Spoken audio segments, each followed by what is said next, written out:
চীনে একটা আজব নিউজ কি জানেন? চীনের স্টুডেন্টদের কখনো ভ্যাকেশন হয় না স্পেসিফিকলি। যেরকম আমাদের বিভিন্ন হলিডে আছে, মানে ১৬ই ডিসেম্বর আছে বা ২৬শে মার্চ আছে বা আমাদের রোজার সময় অনেক বন্ধ থাকে। কিন্তু চায়নাতে এরকম হয় না। হয়, কিন্তু এটার আবার ব্যাকআপ থাকে। লাইক আমাদের এই মে ১ তারিখে যে labour day, international labour day, এটার কারণে কিন্তু আমাদের ৩ দিন বন্ধ দিছে।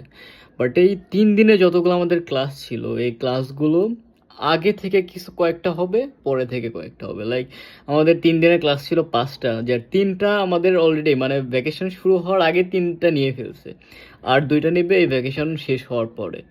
তো মেইনলি দেখা যাচ্ছে যে এদিকে আমাদের কোনো ভ্যাকেশন হচ্ছেই না। যে ক্লাসগুলো ওই টাইমে ছিল, ওই ক্লাসগুলো জাস্ট আগে চলে আসছে। ওই দিনে কোনো ক্লাস হবে না। That's it.